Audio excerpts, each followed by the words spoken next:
So welcome to this first video in a series of micro videos I'm going to release about this board war game called Dark Ages Britannia France II Edition.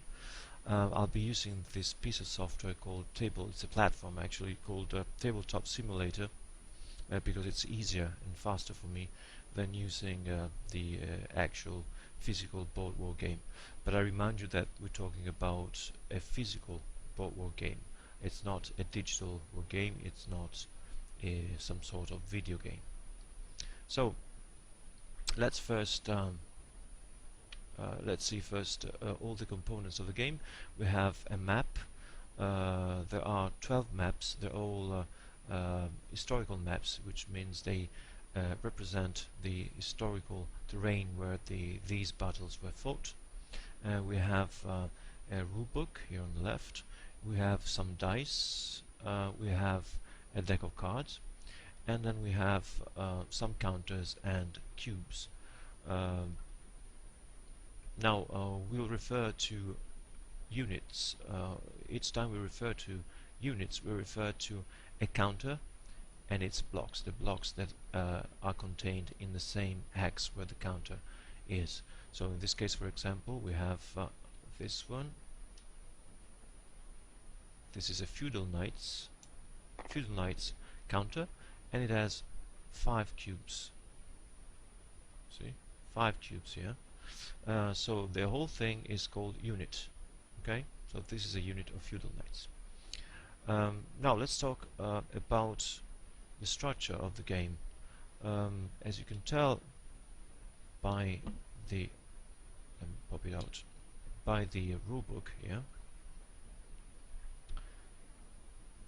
The game structure is divided into turns.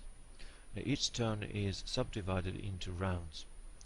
So in a turn, both players alternate, so they play rounds. The first one to start is always player A, and in each scenario you can check who player A and player B are in the scenario information. So the first one to play a round is always player A, and then comes player B, and they alternate playing rounds until they have activated all the units they could activate, or they both pass, and then there's an end turn. That's when a turn finishes and a new one starts. Let's see how it works practically. So let's say this is the beginning of my turn, the beginning of the game in this case. I'm the French, so I'm player A, and I'm the first one to play rounds in this turn. So I'll be given 3 cards. So I'm dealing 3 cards. Okay, here we go. And at this point I want to activate some of my units. By activate, I mean that I can move them and I can have them do things.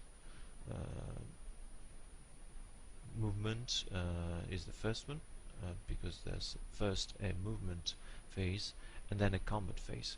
So I can activate them to move them and to have them assault and do other things that we'll see in other videos as well. How to activate units? Basically, I use cards. I can choose one of these 3 cards here to activate some of my units. The number on the left corner at the bottom of the card tells me how many activation I can perform. In this case, the 3 cards have the same number, so they all enable me to activate up to 3 units or leaders. So let's say I'm playing this one, last stand, which means I can activate, I can perform 3 activations. What does that mean? It means that I can choose 1 unit, 1 per number, so in this case 3 units max. I can choose 1 unit and activate it like so I'm choosing this Feudal Knights unit, and I can activate it, which means I can move. For example, I can move it, okay, like so. The movement factor is shown here. It's 2 in this case. You have this little rectangle, red rectangle. So I can move it up to 2 axes, and I've activated it. So this is an activation. I might, instead of activating the units one by one, what is best for players normally in this game is to try and activate generals, leaders. In this case I have a couple of leaders. I have, for example, this one, the French leader Aumale. The good thing about leaders is that if I activate a leader, not only I can activate it and move it around, but I can also activate for free, so to speak, all the units that are around the leader or that occupy the same axe. So in this case, if I activate Aumale with one of these 3 activation numbers, I can activate the men-at-arms unit that are within the same axe with Aumale, and I can activate this one, this one, this one, because they are all adjacent to the leader, to Aumale. Okay, I have 2 activations still, so yes, why not? Let's activate Aumale, the leader, here, and all the adjacent units, and the unit that is within the same axe. So I'll start with the crossbows. Crossbows are here. They have a movement factor of 1, so they can move up to 1x.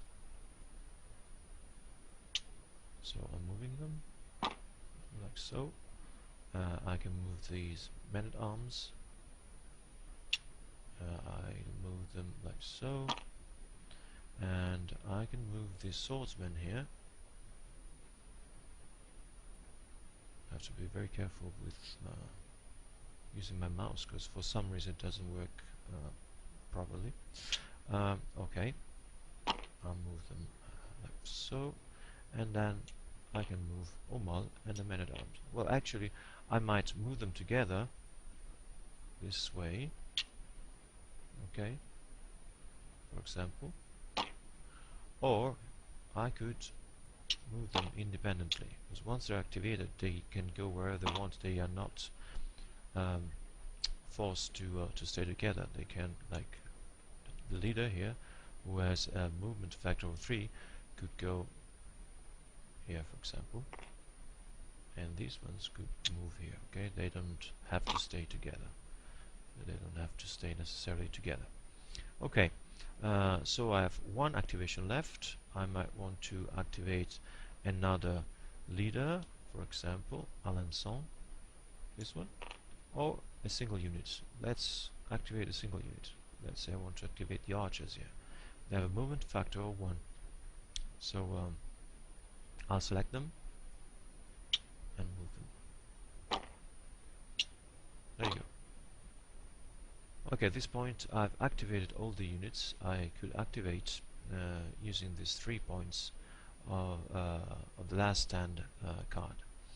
I will see in the next videos how I can carry out assaults and combat in general.